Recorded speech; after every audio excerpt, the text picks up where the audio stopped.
Fala pessoal, sejam todos bem-vindos ao R0Cast, o melhor podcast médico, onde trazemos conteúdo sobre residência médica, carreira médica e saúde mental. Tudo o que você precisa saber para se diferenciar nesse nicho cada vez mais competitivo.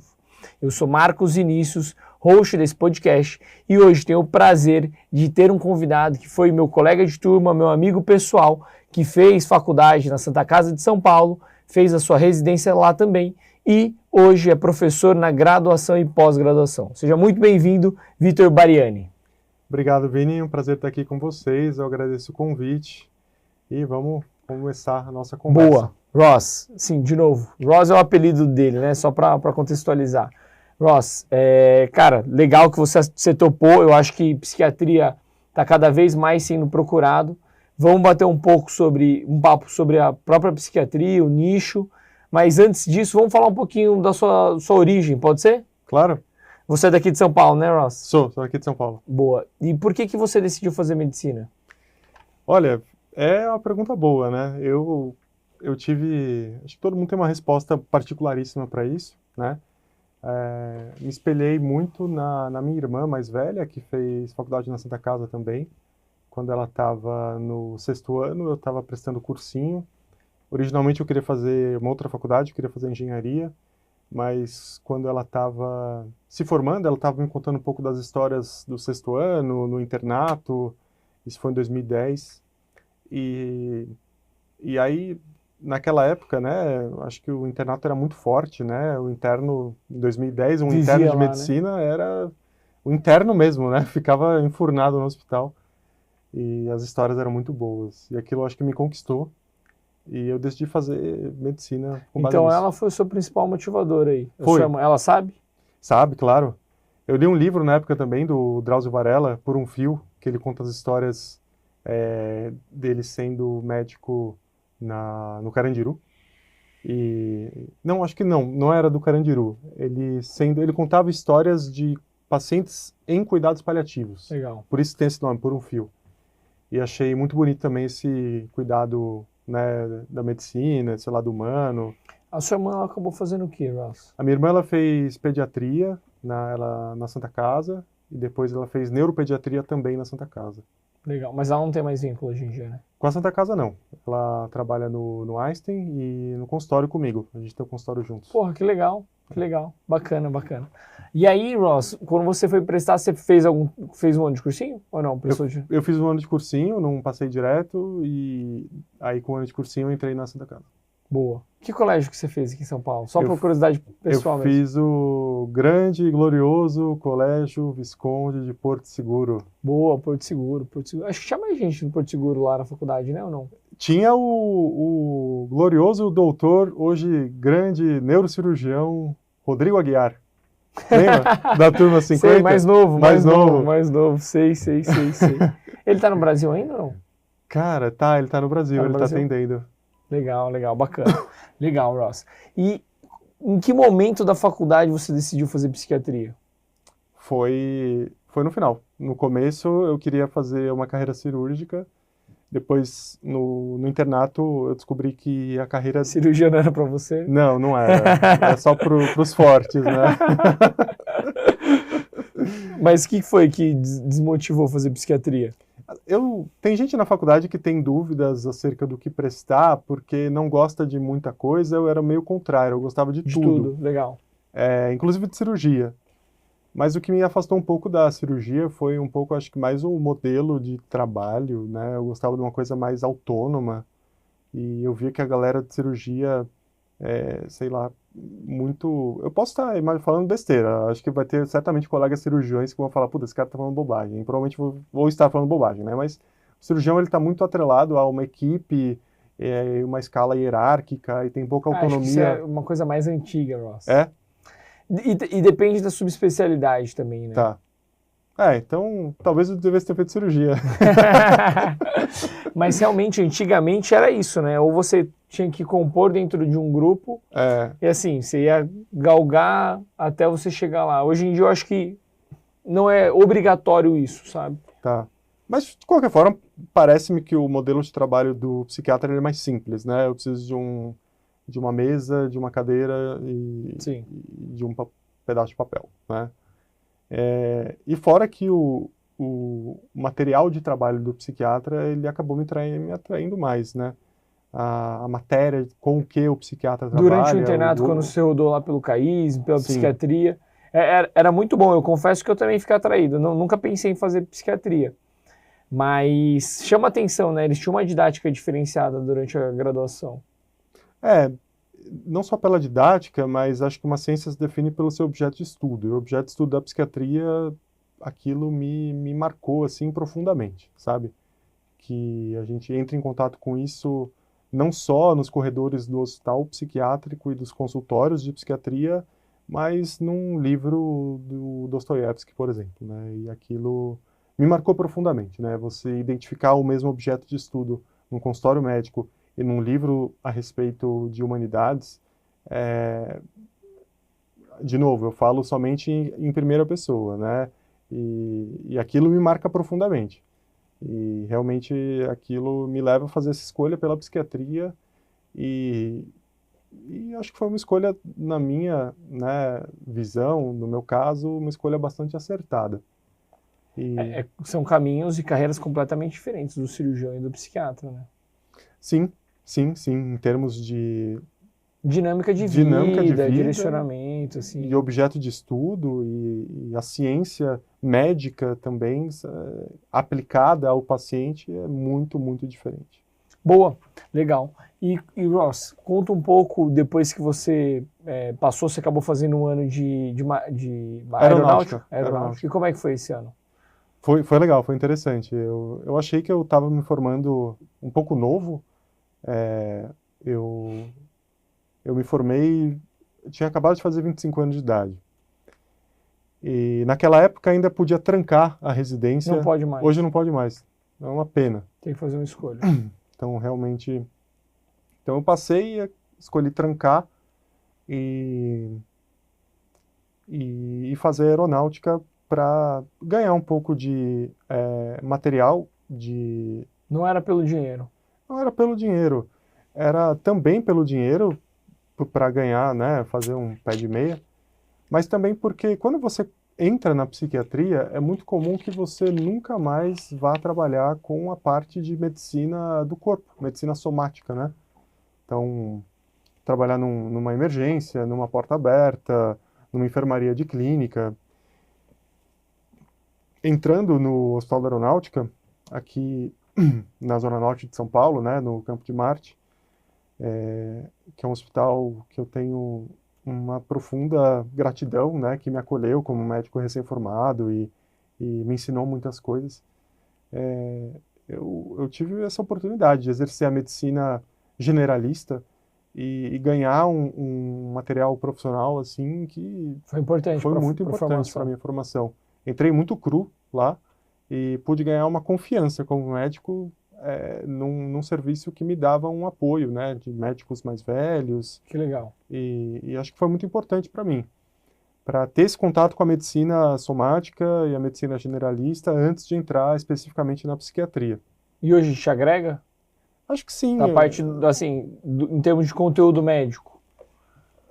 Ou mais profissional mesmo, assim, outras skills? Eu acho que me agrega mais em termos da experiência humana que eu tive, profissional, do que em termos do conteúdo... vivenciado por lá, né?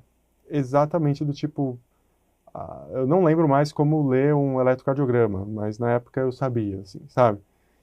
Mas ter tido a experiência de confiar em mim mesmo, de olhar um eletrocardiograma numa emergência às 2 horas da manhã sozinho, sabe? E descartar que ali não é um evento agudo do miocárdio, poxa vida, isso me serviu profissionalmente para ganhar uma confiança que eu aplico em diversas outras ocasiões da minha vida até hoje, sabe? Legal. E durante a residência, conta pra mim aí, como é que foi a residência lá no CAISM, como é que foi a sua experiência na residência? Antes de falar a sua experiência na residência, na ocasião, quais residências você prestou? Você tinha algum grau de prioridade? Como que era, Ross? Bom, eu prestei a 3 residências médicas. Eu prestei a Santa Casa, a Paulista e a USP, tá? que estavam mais alinhadas com a ideia da psiquiatria que eu acredito, né? E aqui em São Paulo também, com que eu já esperava de alguma forma, também com os meus objetivos pessoais. Eu já estava noivo e eu não queria sair de São Paulo. Enfim. Ainda nesse contexto, Ross, você consegue, eu não sei se você conseguiria trazer essa visão, e também não precisa trazer se você não quiser, mas conseguir descrever a característica principal do serviço de psiquiatria em cada uma dessas unidades, desses 3 serviços, que são os grandes de São Paulo? Bom, vou começar falando da Santa Casa, porque é o serviço que eu acompanhei e que eu acompanho desde 2018. Da Paulista e da USP eu certamente falarei com menos propriedade, sim. porque é um serviço que... Da Paulista eu posso até falar com um pouco mais de propriedade, porque eu acompanhei um pouco ali entre 2018 e 2020, mais ou menos, que depois eu explico melhor o porquê. Mas da USP, esse é um serviço que eu já tenho um distanciamento aí certamente maior, mas posso falar um pouco mais. Legal, acho que é legal. Pessoas que eu conheço aí que participam. Mas falando um pouco da Santa Casa, né? Bom, a residência da Santa Casa, ela passa a partir de 2018, a residência de psiquiatria. Estou falando especificamente da psiquiatria, de nenhuma outra área lá da residência da Santa Casa. Então, a residência de psiquiatria da Santa Casa, ela passa a partir de 2018 por uma grande reestruturação. Nós tínhamos o CAISM, que é o Centro de Atenção Integrada à Saúde Mental, que era um hospital psiquiátrico que ficava na Vila Mariana, na rua Major Maragliano, que é um hospital do estado de São Paulo, que era concedida a sua administração à Santa Casa de São Paulo. Salvo engano, esse é um hospital do estado que ele data de mais ou menos, acho que 1970, 1980, uma coisa assim. E desde a sua inauguração, ele era concedido à Santa Casa de São Paulo, então ele era um hospital basicamente que a psiquiatria da Santa Casa administrava. E toda a identidade da psiquiatria da Santa Casa girava em torno do CAISM, né? Por crises financeiras da Santa Casa, que não cabe a mim explicar, até por ignorância mesmo, a Santa Casa perde a administração desse hospital, que é concedida à SPDM, né? A OS que administra, dentre outras, o hospital da Escola Paulista de Medicina, que é o Hospital São Paulo. E eles que administram também lá? SPDM? SPDM. O hospital inteiro da Paulista? Do Hospital São Paulo? Nossa, aí é uma boa pergunta, cara. Eu não sei se a SPDM administra o Hospital São Paulo. Mas tem esse vínculo, né? SPDM, teve essa parceria deles aí. Quer dizer, SPDM, Hospital São Paulo e CAISM, né? É tudo da Paulista lá, são os índios. Cá entre nós são os índios. Boa. Nossos bons e velhos amigos. E aí, a partir de 2018, a Santa Casa perde a administração do CAISM Vila Mariana, e quem assume lá é a SPDM. E a psiquiatria do Hospital São Paulo, né, da Paulista, passa todo o serviço de psiquiatria a entrar lá na SPDM, do CAISM Vila Mariana. Por uns 2, 3 anos, existe uma colaboração especificamente para a residência médica. Então, a residência médica de psiquiatria da Santa Casa rodava junto com a residência médica. Isso é legal pra caramba, né? Da Paulista. E foi muito legal. Isso é legal, essa troca, né? Os preceptores eram todos da Paulista. Não tinha mais preceptor da Santa Casa. Então, os preceptores da Paulista preceptoravam os... Mas para vocês, então, foi um puta de um ganho, assim, Foi um baita ganho, porque a gente conheceu 2 serviços, né? Conhecemos o serviço da Paulista e da Santa Casa, tá? Então, eu conheci um pouco do serviço da Paulista e eu posso falar a respeito desses anos que eu fui residente, né? Então, basicamente, foi meu R1, ali do ano de 2018. E eu achei parecido, né? O serviço da Paulista e o serviço da Santa Casa. Modo de pensar, o contato ali dos preceptores com os residentes, um pouco da ideia da psiquiatria, né? Uma psiquiatria humana, científica, moderna, uma psiquiatria que ela é ampla, tem pessoas que olham a psiquiatria lá com um olhar mais voltado, às vezes, para um DSM, né? Mais voltado, às vezes, para psicanálise ou para comportamental, enfim. Agora, falando da... E aí, por exemplo, agora, né, já que eles estão administrando o CAISM, eles têm um arcabouço, né, digamos assim, de uma instrumentalização que a gente agora não tem mais. Então, por exemplo, eles têm 3 enfermarias, 4 enfermarias lá, então eles têm leitos psiquiátricos, eles têm mais recursos materiais, né, que agora a gente não tem. Mas, agora estou falando especificamente da residência da Santa Casa. A residência da Santa Casa ela é uma residência na qual o residente ele tem acesso a um material humano, né, de preceptores que é riquíssimo, né, que é riquíssimo. Porque lá nós temos preceptores que partem de uma visão da psiquiatria que é uma visão com base na psicanálise, que você tem preceptores que têm uma visão da fenomenologia, que é o meu caso, você tem preceptores que têm uma visão que é uma visão da comportamental, ou que é uma visão da psiquiatria mais do DSM, né, que essa psiquiatria bem americana. E atualmente, outro mundo, hein? Até eu tô viajando um pouco aqui. É bem diverso, bem diverso. Nós tivemos no mês passado, agora em outubro, um simpósio acadêmico, né, de saúde mental e uma mesa de debates a respeito de um tema, por exemplo, do que é saúde mental. Uma pergunta bastante ampla e bastante diversa. E várias pessoas divergindo, e pessoal Porque de são neurociência... linhas de pesquisa diferente, é isso? Sim, neurociência, psicanálise, fenomenologia, TCC, e a galera debatendo em altíssimo nível, sabe? E sentados numa mesma mesa e conversando, né? Não tem problema a gente divergir. Existe ali o ideal de você construir... Lá na Santa Casa não existe uma linha padrão, existe várias linhas, cada assistente tem uma linha ali diferente. Exatamente. E você acha que é legal ter essa visão, porque você pode se identificar e ver para onde você quer se aprofundar. Exatamente, eu acho que isso é um dos aspectos diferenciais da Santa Casa. E em termos de, quando você falou material humano, você falou mais da parte dos preceptores, dos assistentes, né? Mas pensando do ponto de vista de paciente, teve muita migração dos pacientes do CAISM ou não? Foi só os pacientes da Santa Casa, que já é muita gente, né? Os pacientes do CAISM são os pacientes do CAISM, e eles não foram migrados para a Santa Casa. Isso eticamente não se pode fazer até. Mas atualmente a Santa Casa conta com muitos pacientes, né? O que não faltam são pacientes. Do próprio hospital. Então, assim, eu diria que na residência da Santa Casa, né, o principal destaque é o material humano, dos preceptores e dos chefes e dos próprios residentes, né? São muito presentes, são muito acessíveis. Nós temos uma leva, digamos assim, de residentes atuais que são riquíssimos, são grandes médicos, né? Que estão em formação como psiquiatras e que já tem uma curva de aprendizado assim gigantesca. O segundo ponto que eu destaco, certamente, é a parte ambulatorial, né?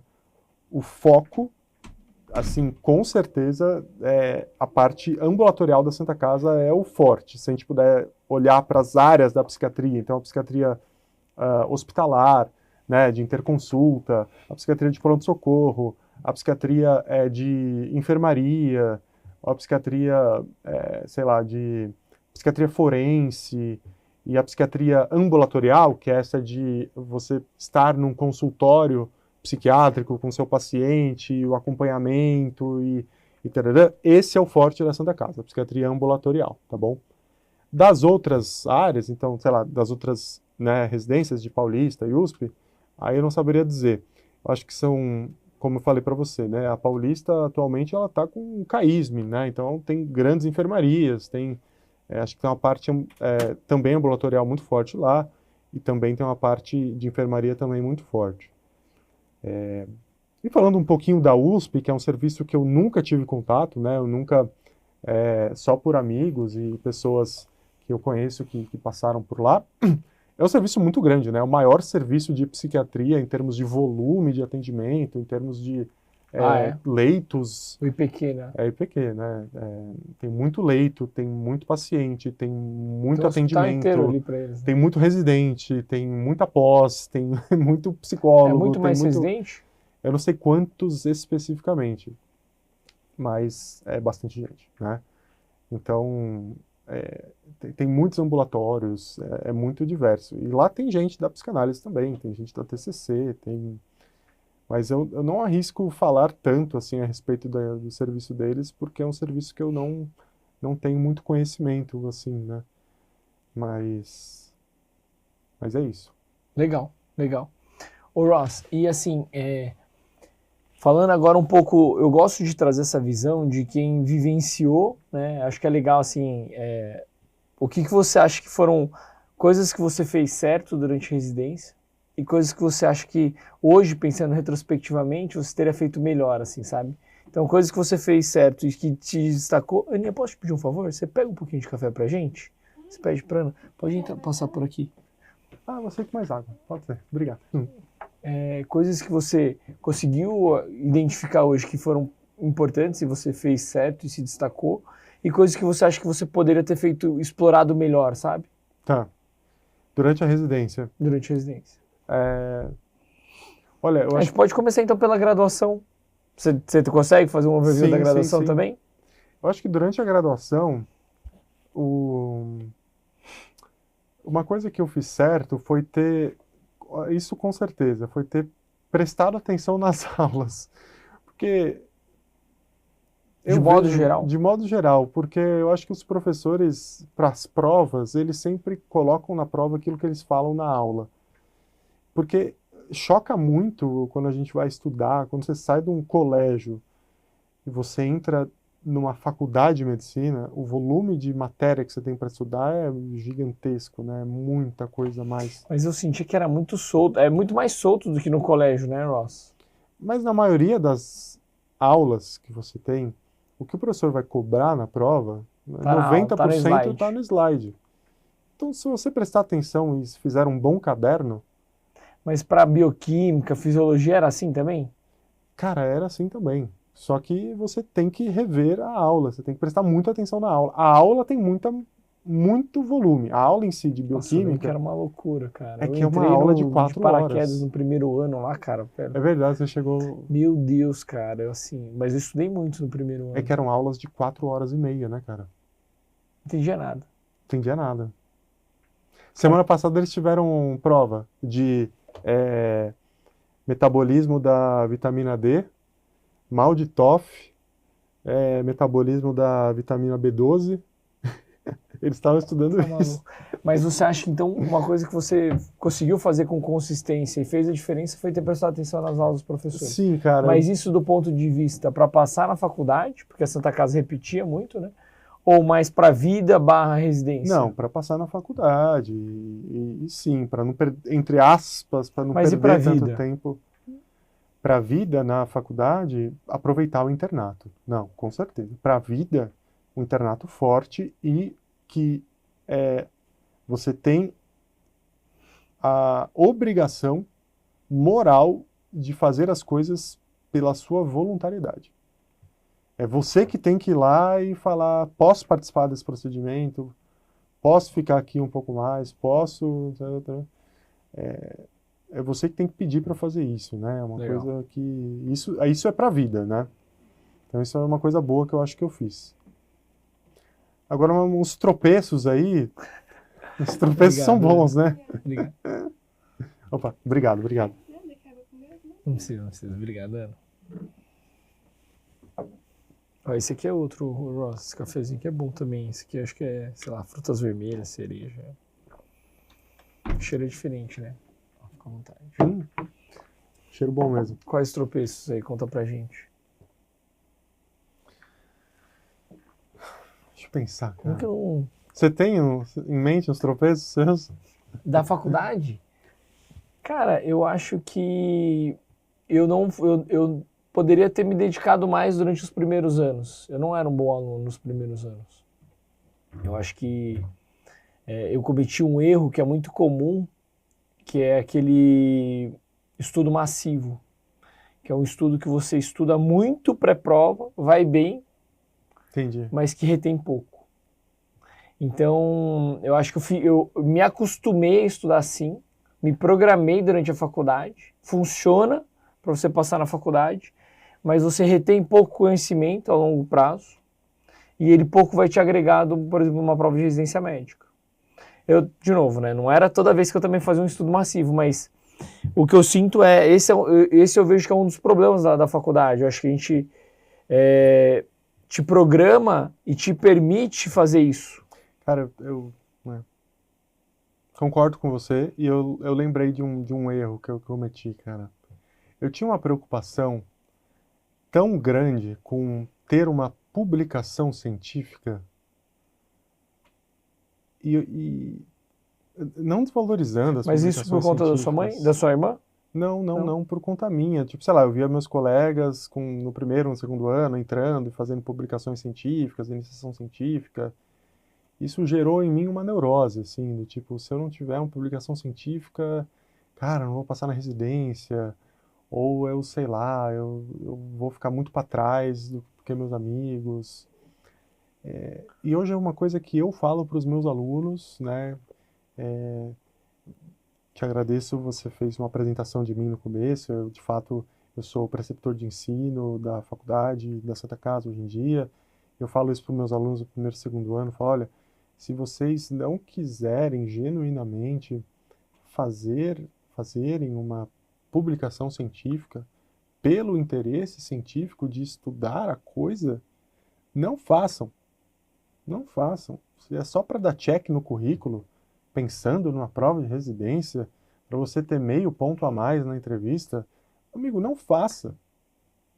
Sabe, se você quer cientificamente estudar um fenômeno da medicina, vá atrás, dedique-se a isso, dedique um tempo da sua semana para isso e tal, mas se é só para você ficar melhor consigo mesmo e aliviar uma neurose obsessiva na sua cabeça... Mas isso é um desabafo, né, Ross? Conta aí, o que aconteceu aí que você se dedicou muito aí, o que foi? Não, pior que no final eu acabei nem fazendo, mas sabe quando você entra em diversas, você começa várias iniciações científicas e não engata em nenhuma? Mas você cria essa neurose, do tipo, cara, eu preciso fazer um IC, preciso fazer um IC, preciso fazer um IC. No final eu não fiz nenhuma, mas não deveria ter feito nenhuma mesmo, porque eu não tinha nenhuma vocação para fazer iniciação científica na faculdade. Eu tenho uma visão um pouco diferente nesse aspecto. Eu acho que, como professor e como mais experiente, assim, se você não traz essa visão para o aluno, é difícil ele ter a proatividade de querer, sabe?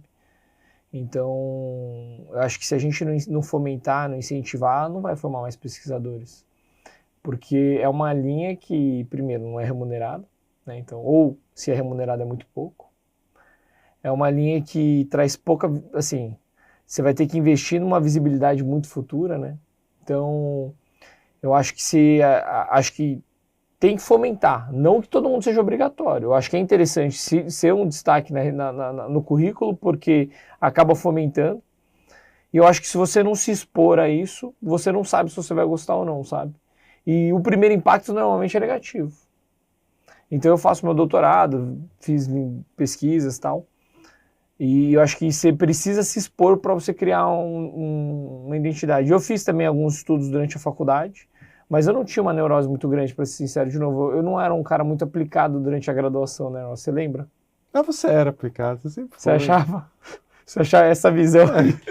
Essa visão acho que era mais pessoal, porque eu não sei. Eu acho que eu acabei me dedicando muito mais nos meus últimos anos. Não, nos últimos anos você estudava até no banheiro. Estudei muito, principalmente no meu último ano. Mas nos meus primeiros anos eu não era muito aplicado, cara. Eu acho que eu faltei muita aula, perdi muita aula. Lá eram 2 fases, né, de recuperação? Era a primeira e segunda época. Primeira e segunda época. Mas, cara, a gente não tinha, na nossa turma não tinha ninguém que era desaplicado, né? Sim. Tinha a galera que era super mais, assim... aplicados e os outros que eram um pouco menos, né? Que era normal, pô. A gente era normal. Normal, né? Não era que era, pô, vagabundo. Assim. Isso não. Até porque tinha o filtro do vestibular, né? Tinha o filtro do vestibular. Mas... Eu acho que isso daí é um ponto importante. Eu acho que esse negócio de prestar mais atenção nas aulas, valorizar mais o professor da universidade, acho que é importante, né? Você com essa visão agora do outro lado, né? Sim, mas eu na faculdade eu acho que eu não tinha vocação nenhuma para fazer pesquisa científica, né? Hoje em dia eu já penso num outro, já olho, já penso assim, olha, talvez hoje eu gostaria de pesquisar algumas coisas. E estou buscando, sim, Legal. começar a minha pesquisa a nível de mestrado, né? Não tenho mestrado, não tenho doutorado, mas estou buscando começar, conversando com alguns professores, tal, nessa linha de... O que eu gosto mesmo de psiquiatria é uma coisa mais específica, é um pouco difícil pesquisar nesse sentido, não tem nem linhas muito, muito prontas nesse sentido, então é difícil começar uma pesquisa. Mas na faculdade, cara, eu gostava muito de uma visão mais geral, assim, das coisas. Eu gostava de ler Dostoiévski, de jogar handball, eu gostava Mas de... você sabe que eu acho que essas soft skills aí é importante também, eu acho que é importante. Eu também teria feito outras coisas diferentes. Eu acho que eu tinha uma visão um pouco mais limitada ali, queria viver, assim, vamos definir, né? A minha visão, primeiros anos de faculdade, até, sei lá, o 5º ano, eu queria mais viver o dia a dia ali, né? Fazer academia, Corpus 2. queria Tá fazer cravando? dieta, queria viver ali a rotina e não me dedicava tanto. E aí depois eu acabei me dedicando muito. É. Mas eu acho que é importante você ter essas soft skills. Eu acho que o acadêmico que consegue entender desde o começo a desenvolver outras habilidades que não sejam só médicas, eu acho que ele sai na frente no mercado profissional. Sim, sim. Pro paciente ali, né, e eu considero que a minha atividade principal é clínica, com o meu paciente. O meu paciente nunca me perguntou se eu fiz iniciação científica. O paciente, ele vai no seu consultório, em geral por indicação, né, pelo menos comigo é assim. E, cara, ele quer olhar pro seu olho, ele quer sentir que você está preparado para ajudá-lo, né. E muitas vezes o que te ajuda nisso é você ter soft skills, né? Claro. Com certeza. Boa. Vamos falar acertos e erros? Consegue pensar em algum acerto e erro aí da residência médica? Que isso é, Sim, tipo... cara. Cara, na residência, vamos lá, bicho. Na residência, eu vou começar pelo erro, cara. Na residência, no R1, é um período de muito estresse, porque você está deixando de entrar em contato com uma medicina somática, né? Uma medicina do corpo que a gente está acostumado durante 6 anos da nossa formação, e você está entrando em contato com a medicina da alma. São 2 objetos de estudo que funcionam em regiões epistemológicas diferentes, ou seja, existe um ordenamento lógico do corpo e um ordenamento lógico da psique, tá? E você precisa aprender esse ordenamento lógico da psique, que são leis lógicas diferentes, tá? Quer café? Cara, eu aceito, eu isolei minha Você xícara consegue aqui. puxar ali? Bom. Esse cafezinho é gostoso. Nossa, é uma maravilha. Obrigado, Vini. Imagina. O que acontece? Eu errei muito em deixar o estresse do R1 e acho que é um erro comum, talvez seja o erro mais comum do R1, me contaminar e me deixar... Tá desfocado? Não, tá ótimo. Tá bom? E deixar esse estresse me atrapalhar e atrapalhar a medicina, cara. Teve um episódio que eu estava lá no pronto-socorro do CAISM, às 3 horas da manhã, e chega um paciente que tinha um transtorno de personalidade, borderline, que, enfim, são pessoas difíceis, né? São pessoas que têm uma condição psiquiátrica que é bem complicada. E todo mês o cara ia lá renovar a receita do antidepressivo, que é a sertralina. Esse cara vai num pronto-socorro psiquiátrico. E ele sempre ia na madrugada, porque o cara, porra, malandro, sabia que na madrugada não tinha, né, tava vazio. E, cara, era um plantão, assim, meu, miserável, porque era tiro, porrada e bomba, você chegava às 18 horas, tinha, assim, sabe a caixinha de ficha? Tava despencada, assim. Você ficava, cara, trabalhando, ralando, assim, das 18 até as 2, 3 horas da manhã, Pra sem zerar. parar, pra zerar. Aí você zerava, você saía no meio da noite, só você e as estrelas, acendia um cigarrinho, aí você dava aquela relaxada, aí você, caramba, missão cumprida. Aí você olha pro lado, tem aparecer recepcionista, doutor, tem uma ficha. É o cara lá, que todo mês vem aí Que horas? renovar. Tipo, 3:30 da manhã. Aí chega o cara lá na porta do pronto-socorro, cheio de purpurina na cara, todo arrogante. Doutor, vim aqui renovar a minha receita, não sei o quê. Eu falei, cara, você desculpa. Isso aqui é um pronto-socorro. Você não tem uma urgência, eu não vou renovar seu remédio, cara. Você está fazendo mau uso do sistema de saúde e tal, não sei o quê. Cara, por mais que eu tivesse certo, e eu tava certo, eu também fui Foi muito ruim. arrogante com o cara, eu desabafei, eu joguei a minha angústia em cima dele. Bicho, só faltou a gente sair na mão, cara. Tá Sério, brincando. sério mesmo. Ele se exaltou. Ele se exaltou, eu me exaltei, então, esse tipo de coisa. Então a gente erra mesmo, né, cara? Mas, Ross, é difícil dizer, né? Assim, eu sempre tenho uma visão de que o paciente é o elo fraco, né? O paciente é sempre o elo fraco e assim, todo um R1, cara, ele precisa escutar isso, né? Lembra sempre, cara, você pode estar na pior situação, mas quem tá pior é sempre o paciente. Ele é o elo fraco da situação, né? Mas essa situação é um pouco peculiar, porque se você não ensinar ele não vai aprender, né?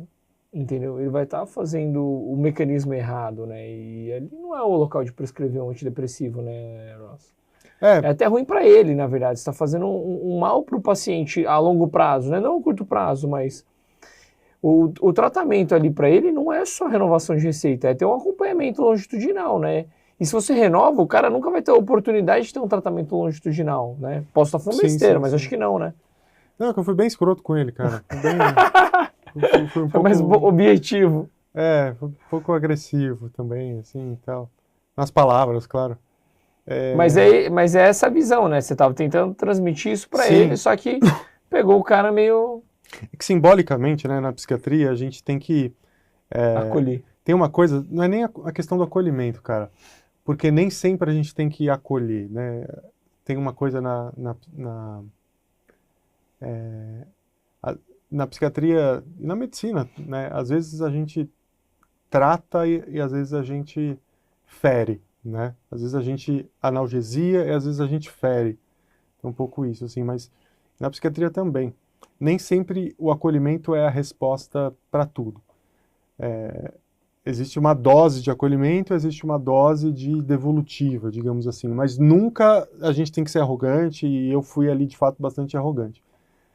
Mas tem uma coisa que é uma regra, né? E a psiquiatria, ela é uma ciência médica que estuda a relação médico-paciente. Ela estuda sistematicamente a relação médico-paciente e ela busca aplicar a relação médico-paciente como uma ferramenta terapêutica. E aí tem uma coisa que é a contratransferência, que é o quanto que a gente, isso é um conceito da psicanálise, o quanto que a gente projeta no paciente as nossas questões, as nossas angústias e tal. Isso nunca vai ser zerado, né? Sempre a contratransferência, ela existe. Interessante. Mas, de alguma forma, a gente tem que ter isso sob controle. E naquele momento, e em alguns momentos, quando o nível de estresse é muito alto, a gente perde um pouco o controle sobre isso, né? Então, acho que esses são alguns exemplos de quando que a gente, por algumas situações, como estresse do R1, ou outros momentos que a gente também pode perder o controle da contratransferência, a gente erra, né? E atira pedra o psiquiatra que... Atira a primeira pedra o psiquiatra que nunca perdeu o controle da contratransferência, né? Então, acho que esse é um erro que talvez o psiquiatra passa, né? E eu passei. Agora, eu acho que um acerto, cara, um acerto da residência de psiquiatria é... Primeiro, cara, você fazer terapia, né? Você fez desde o começo? eu não lembro se desde o começo, mas você precisa passar por um processo bem feito de uma terapia pessoal, para você ajustar ali as suas questões, você entender quais são os seus pontos e por que você está... o fio está desencapado ali, por exemplo, na conta-transferência. E especificamente naquele paciente ou naquele outro paciente, né? Você precisa se entender. Ponto. Mas eu lembro que é algo que eles falam muito, né, lá na Santa Casa, que o residente tem que fazer, né, o psiquiatra tem que fazer terapia, né? Você pode, cara, se você, sei lá, você está entrando na residência de psiquiatria com 30 e poucos anos, você já fez um processo bem feito, de uma análise anterior, e, enfim. Aí, não sei, pode ser que não é obrigatório você fazer durante a residência, mas é recomendado que se faça, né? É uma boa prática. Não? No pós, não? Não, no pós, não. Assim, no pós, não, claro, é uma boa prática também. Mas durante a residência, em específico, é bem recomendado que se faça. Ninguém vai cobrar, né? Tipo, não vai chegar seu chefe e falar, e aí, tá fazendo terapia? Não, ninguém vai fazer isso. É sugerido, né? Recomendado. É recomendado, cara. E você fez e foi bom? Fiz, foi bom, porque o calo aperta na botina, viu? É duro. É duro. Tem gente que não faz e sofre as consequências, Ross? Cara, tem sempre Muitos um outro residentes. que acha que sai um pouco ali vai dar do eixo. certo, Quer economizar com a terapia, né? Com certeza deve ter gente que não quer pagar, né? Sim. O cara fala, não vou pagar o terapeuta, vou lidar comigo mesmo. Aí desconta da esposa, do cachorro. No paciente. Mas é isso, cara. Eu acho que o acerto é esse, né? O acerto é você conhecer quem é você, né, cara? É a frase do oráculo de Delfos, né? Conhece-te a ti mesmo. É condição sine qua non para você entrar na psiquiatria. Senão você vai fazer besteira, você vai meter o carro no poste e vai meter você e o paciente em enrascadas. Caramba, interessante. Ô Ross, vamos falar um pouquinho agora da vida de pós-formado e tal.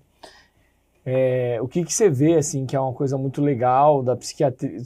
Se é que você pode trazer contras também, mas acho que seria legal trazer esses prós e contras aí da psiquiatria, da profissão, da área, né? Eu acho que para quem está, às vezes, pensando em fazer, para quem está durante a psiquiatria, o que eles podem fazer de legal, que vai fazer a diferença ali profissionalmente. Nossa, você falou prós e contras, né? Assim, em particular, eu não consigo dizer um contra da psiquiatria na minha vida, assim. Eu exerço a medicina no formato da psiquiatria por vocação, e eu faria e faço até de graça, cara. Né? Eu preceptoro um ambulatório da residência por voluntariado, e faço um trabalho voluntário de psiquiatria. Depois até queria comentar um pouco a respeito para divulgar, mas os grandes prós, eu acho que assim, eu falo da minha experiência. Quando eu fui escolher uma especialidade na medicina, isso ficou muito claro, que era uma questão da vocação, que somos chamados para exercer uma atividade no mundo e a gente precisa fazer isso, né? Como que é uma missão que nos é dada, a gente pode fugir, mas em algum momento a gente vai se deparar com essa missão e a gente vai precisar fazer isso, né? Sabe aquela cena do Harry Potter que os tios estão rasgando as cartas que chegam de Hogwarts e não querem deixar que o Harry veja e descubra que ele é um bruxo, mas em algum determinado momento as cartas começam a chegar, entrar pela chaminé e pela janela, não sei o quê. Acho que é um pouco esse o lance da vocação, pelo menos é um pouco isso que eu vivencio em relação à psiquiatria. Mesmo que eu recusasse ser um psiquiatra, em algum momento isso seria gritante para mim e eu precisaria exercer isso, né? Essa é um pouco da minha experiência e é um pouco... Mas assim, fale os prós, assim, não só pessoal, mas assim, geral, vive mais de consultório, hoje em dia a saúde suplementar não cobre ou cobre muito pouco, né? Assim, vive mais de um consultório particular, né? Pô, mas isso é uma maravilha. Não, então, isso é um pró, né? Isso é um pró. Sim, sim. Eu faço meus horários, né? Eu trabalho de uma forma autônoma, né? Então, não é o caso, mas se eu quiser tirar 60 dias de férias por ano, eu consigo. Mas hoje em dia com filho, não dá, né? Casado, enfim. Mas em outros momentos da vida que a gente tinha mais liberdade aí para viajar, por exemplo. Dava para tirar. Você chegou a tirar. Mais que 30 dias por ano, eu acho que eu cheguei a tirar, sim, cara. Principalmente nessa época enfim, que tava... Tinha um pouco mais de liberdade, assim, e tal. Dava para tirar. O fato de, por exemplo, você trabalhar de forma autônoma e montar os próprios horários é uma coisa que eu vejo como uma forma muito boa. Assim, com certeza, né? com certeza. Liberdade, né, cara? Liberdade. Que mais? Normalmente são consultas particulares, é difícil você encontrar psiquiatra pelo convênio, né? Então, acho que desde o começo dá para você tentar se posicionar. Não que seja um mercado fácil, né, Ross? Tem bastante psiquiatra, tem bastante pós. Acho que não é fácil você encher a agenda, principalmente no começo, né, eu imagino. Eu tava falando isso para os meus residentes, assim, do tipo, como começar um consultório e tal. Legal, essa dica aí é boa. Tem uma resposta pronta aí? Eu tenho. Então pega o papel e a caneta aí e já começa a anotar. Isso daí todo mundo pergunta, né, imagino. Se preocupe em ser útil, em ajudar o seu paciente. Só isso. Se você tiver um paciente e ele estiver indo bem, você estiver verdadeiramente ajudando esse paciente, ele tiver chegado para você numa condição ruim, uma condição que ele estiver sofrendo, e você estiver ajudando ele, e a gente sente quando a gente está ajudando o paciente. Isso é uma coisa muito simples, assim, é uma condição humana absolutamente básica. Quando você está andando na estrada, tem um cara parado no acostamento, e você para o carro para ajudá-lo, e você sente que você está ajudando, você sente que você não está ajudando, isso é muito simples, você sabe quando você está ajudando uma pessoa. E você sente que você está ajudando esse cara, então você já tem o suficiente, ponto, tá? Agora, você precisa, você tem o dever moral de ser bom, tecnicamente bom, tá bom? Então você precisa estudar. E você precisa atender uma quantidade de pessoas, tá bom? Você não pode se preocupar nos, sei lá, 5 primeiros anos do seu consultório em tirar uma grande renda disso daí, tá bom? Você não vai se preocupar com isso. Você vai se preocupar em ajudar efetivamente seu paciente e você vai se preocupar em ser tecnicamente bom, tá bom? Então, você vai, por exemplo, se preocupar em atender um certo volume para você ganhar experiência em prescrição de fármacos, por exemplo. Se você não fizer uma residência médica que te ofereça uma oportunidade de ter um volume grande, né, de prescrição de fármacos e atendimento de casos, você vai precisar encontrar algum serviço ou algum, né, que te ofereça essa oportunidade. Pode ser um CAPS de uma cidade pequena, pode ser um ambulatório que pague pouco, mas que te ofereça a oportunidade de ver volume de casos, né, e reatender esses pacientes, mas que você veja, sim, a sua prescrição dos fármacos e o fármaco, né, funcionando. Você tem o dever moral de estudar e ser tecnicamente bom. O que eu vejo as pessoas, elas preocupadas em 2 anos de consultório, tá ganhando 20 mil reais por mês. Isso não vai acontecer, você não tem que se preocupar com isso, né? Se preocupe, sim, em ajudar o seu paciente, né? Se você tiver um paciente para o consultório, se você tiver 3 atendimentos por mês, se preocupe em ajudar esse paciente, em ser tecnicamente bom, né? O resto vai vir por consequência. Não pense em concorrência de mercado, não pense nesse tipo de coisa. Eu nunca vi um médico que fosse efetivamente bom, que efetivamente ajudasse seus pacientes, que fosse tecnicamente bom, não ter um sucesso profissional, né? Não sei, você já viu um caso assim? Bros, eu tenho uma visão, assim, médico hoje em dia, eu acho que, acho que você falou, tudo que você falou certo, né? Acho que tudo que você falou tem fundamento, mas eu vejo a medicina um pouco mais concorrida, para não falar muito, e eu vejo bons profissionais que, assim, o sucesso é relativo, né? O sucesso ele é relativo, mas que não vão alcançar o consultório particular ou algo do gênero, assim, sabe? Ou que vai demorar mais, ou que às vezes vão desistir no meio do caminho. Pô, muitos profissionais muito bons, né? Hoje em dia tem muito profissional bom. E eu acho que o caminho é esse, mas eu não acho que ele é seguro. Não acho que é um caminho certo, sabe? Não sei o que você acha, mas acho que não é um caminho certo, mas com certeza, eu acho que quanto melhor você tratar o paciente, a chance dele indicar é muito grande. Agora, se você, por algum motivo, assim, aquela teoria, né? Uma pessoa que gosta de você, ele vai para indicar para 1 ou 2. Uma pessoa que não gosta de você, o detrator, ele divulga para 7 ou 8, entendeu? Então, realmente, primeiro, eticamente, fazer uma boa medicina é o mínimo que a gente tem que fazer. Acho que é o mínimo como médico. E criar uma boa relação médico-paciente, se você quer viver de particular, acho que também é o mínimo ali para você a longo prazo. Então, eu acho que não tem outra forma, mas eu não sei se ela é segura, né? Segurança não existe, né? Segurança acho que é uma utopia, né, cara? Os ambientes médicos que eu frequento, em geral, essa fórmula que eu estou compartilhando com vocês aqui, ela me foi prescrita desse jeito e as pessoas fazem isso, né? Nunca vi dar errado, né?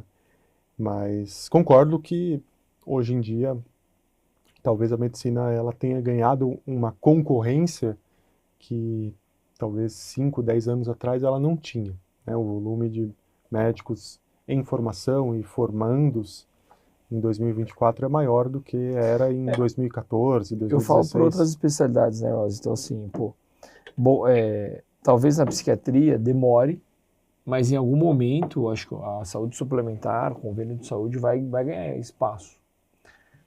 Talvez, espero que não, né? Mas pode ser que sim. Nas outras especialidades, acho que ganhou um espaço muito grande. E para você se diferenciar e realmente viver do particular, não é a realidade para todos. Mesmo para os bons profissionais. Claro que os bons profissionais é aquilo lá que a gente discutiu. Ele não é só hard skill. Ele envolve muita soft skill. Cara, você se destacar. Assim, eu tô num meio acadêmico de grande destaque, digamos assim, né? Santa Casa de São Paulo, uma das maiores residências aí de psiquiatria, tem uma grande pós-graduação também de psiquiatria. Eu frequento ambientes com residentes e com preceptores de lá. Eu não vejo nenhum dos residentes que acompanham a formação, desde os nossos colegas... que não estão bem hoje em dia. Que não estão bem hoje em dia, cara. Então, eu acho que tem isso, tem a questão de um ambiente, né? De você estar num ambiente que vai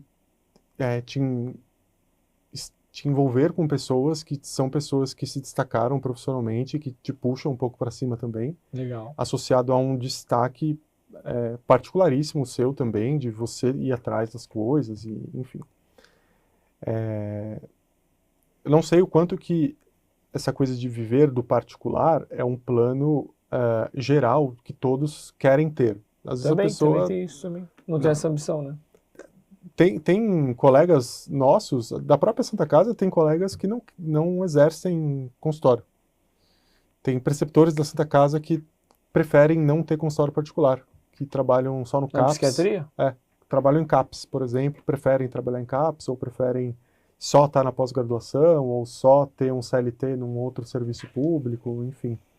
Consultório dá trabalho também, né? Você tem que ter jogo de cintura, paciente aqui mandando mensagem, todo dia manda mensagem, todo dia... Cara, você tem que ter um jogo de cintura para lidar com paciente difícil, né? Então, é isso. Pode ser que você tenha uma decepção com uma questão do consultório, né? E aí o CAPS não vai te dar esse problema do celular, por exemplo, né? O CAPS é mais... é outro perfil. Entrou, bateu o ponto, foi embora. Ô Ross, vamos aproveitar então, você queria falar um pouco sobre o seu trabalho voluntário e tal? Sim. Vamos aproveitar esse momento, acho que seria legal. Queria divulgar um trabalho voluntário que eu faço há cerca de 3 anos na Missão Belém. A Missão Belém, ela é uma instituição de caridade que está associada à Igreja Católica. Ela foi fundada mais ou menos em 2008, 2009. A Missão Belém, ela tem sede aqui em São Paulo e também tem sede na Itália e no Haiti. Que legal. Ela acolhe moradores em situação de rua e ela tem uma sede que fica na Praça da Sé, número 47. Mas ela também tem vários sítios que ela acaba levando essas pessoas para tirar um pouco ali do foco do centro de São Paulo e reabilitar essas pessoas. Ela tem uma taxa de reabilitação assim altíssima, são mais de 60% dos usuários não voltam para as ruas, assim, então é muita Mas é usuário gente. de droga ou não? Não só usuários de drogas, o foco é moradores de rua, Tá. né? Boa parte dos moradores de rua são usuários de drogas, mas boa parte são doentes mentais, né? Tá bom. E boa parte do perfil dos pacientes da Missão Belém são mais vozinhos, assim, sabe? Caramba. Não é tão o cara de tipo 20 e poucos anos, assim, é mais o cara que já tá na rua há muito tempo, e aí já vai um pouco mais pra missão, assim. Mas tem a galera mais jovem E também. como que eles podem ajudar? Entra lá no site, tá? Tem o site da Missão Belém, tem o Instagram da Missão Belém. Vocês sendo médicos, vocês podem fazer um serviço voluntário na Missão Belém, assim como eu faço, tá? Lá tá precisando de médico de qualquer especialidade para você prestar um atendimento com o médico. Vocês podem ir lá e fazer atendimentos ambulatoriais. Controle glicêmico, controle de PA, qualquer tipo de medicina preventiva ou até medicina da medicina de família mesmo, tá bom? Ou vocês podem fazer serviços voluntários de outra natureza, não só natureza médica mesmo, tá bom? Tem creches, vocês podem visitar os sítios. É um excelente lugar para fazer serviço de voluntariado, tá?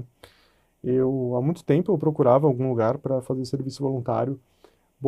Não vou falar boa parte, mas alguns lugares que a gente encontra para fazer serviço, né, de trabalho voluntário, às vezes acabam sendo coisas do tipo assim, no final, tipo, só vai lá, dá uma grana que é isso. Não, mas na Missão Belém não é isso. Se vocês quiserem contribuir com dinheiro, claro, vai ser bem-vindo, mas lá, essencialmente, é um lugar que você dá uma doação de si mesmo, sabe? De você vai lá, Do você seu faz... tempo, da sua energia, Exatamente, da sua cara. expertise. Eu vou deixar meu e-mail também aqui depois. Claro. E se vocês quiserem me mandar um e-mail, eu posso explicar um pouco melhor também. Mas vocês podem entrar no Instagram da Missão Belém e mandar uma mensagem por lá perguntando como que vocês podem contribuir. Você quer passar seu e-mail particular? Pode ou ser. E-mail? Pode passar.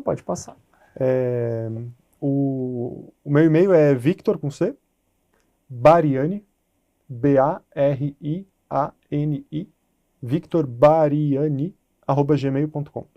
Boa. Se bombar lá, você que responde todos? Manda bala, velho. Deixa vir. Ô Ross, já pra gente encerrar aqui, estamos batendo quase 1 hora de podcast. Foi legal aí, uma vivência totalmente diferente da minha realidade, acho que da realidade de muitos aí, a psiquiatria, né? Essa vivência de residência e tal.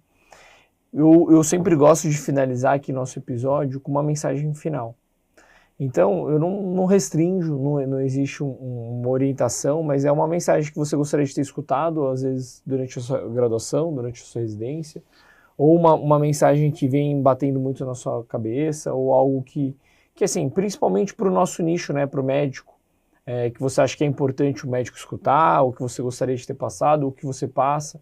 Uma mensagem final que você gostaria de amplificar. Tá? Então, que seja uma mensagem que você possa alcançar mais pessoas do que só ali, né, durante a faculdade de residência. Tá bom? Tá. Olha para aquela câmera ali e solta a voz aí, Ross. Poxa, olha, eu queria falar um pouco assim, eu só posso falar, claro, por mim, né? A minha experiência com a medicina, a gente entra na faculdade muito novo, né? Eu entro na faculdade com sei lá, 18 para 19 anos e a gente entra achando que é uma coisa e a gente sai da faculdade achando outra, e quando a gente começa a trabalhar a gente tem uma visão diferente do que é o trabalho, e hoje eu vejo que a medicina ela é uma outra coisa do que eu imaginava, né? Eu tenho um pouco essa visão do trabalho, de que o trabalho, para mim, ele é um dever moral, né? É uma coisa que eu faria até de graça, e faço até de graça, né? Ele é uma vocação. Para mim, ele é isso, sabe? Eu não estou falando que vocês têm que lidar com o trabalho como isso que eu estou falando que vocês têm que fazer. Não, estou compartilhando a minha experiência. Se serve para vocês desse jeito, ótimo. Se não serve também, tudo bem. A minha experiência com a medicina, ela é dessa forma, sabe? Claro, eu fico muito feliz dela me dar um dinheiro, um sustento para mim, para minha família. Também a minha esposa é médica, é pediatra, e dá um dinheiro para ela também. Mas é mais do que isso, né? É mais do que um prestígio, é mais do que vir aqui, estar aqui com meu amigo Vini. Agradeço de novo o convite, tem uma experiência maravilhosa. É uma oportunidade de exercer um dever moral, assim como a gente é gentil com as pessoas, a gente respeita o próximo, a gente precisa ser justo, né? A gente precisa exercer algum tipo de trabalho, uma potência de ação no mundo, né? E a medicina, ela nos dá uma ferramenta, né, maravilhosa para servir ao outro, né? Para exercer essa potência de ação no mundo. Quer dizer, imagina se ocorre algum tipo de catástrofe nuclear, o Putin decide lançar um míssil, alguma coisa assim, e sobram ainda alguns seres humanos, né, na Terra. Algumas profissões deixarão de existir, né? Então, sei lá, talvez vendedor de câmera de podcast talvez não vá mais existir. Ou, enfim, algumas coisas de tecnologia talvez não vão mais existir, mas o médico ele continuará existindo, né? Hipócrates, há 25 séculos, ele escreve sobre a medicina, e os princípios da medicina eles continuam valendo, né? Então, isso a medicina ela é muito mais, né, do que uma profissão. Para nós, ela pode ser um dever moral. E é assim que eu vejo a medicina, né? A minha visão particularíssima, se ajuda vocês, ótimo, se não ajuda também, tudo bem, pode ser muito romântica, eu sou muito romântico, mas é isso, essa é a minha mensagem final. Boa, na verdade, assim, cara, acho que todo mundo precisa escutar isso, né? Acho que essa é uma mensagem que no dia a dia a gente acaba levando a medicina como uma profissão, porque no final das contas ela é a nossa profissão, e profissão normalmente a gente vê de uma maneira muito mais monetária, né? E eu acho que o médico, ele tem que ser muito mais médico por vocação do que médico por profissão. Então, acho que isso é um grande insight. Acho que a gente devia assistir essa sua mensagem aí periodicamente para a gente botar o pé no chão e lembrar que a gente não escolheu a medicina só para realmente ganhar dinheiro.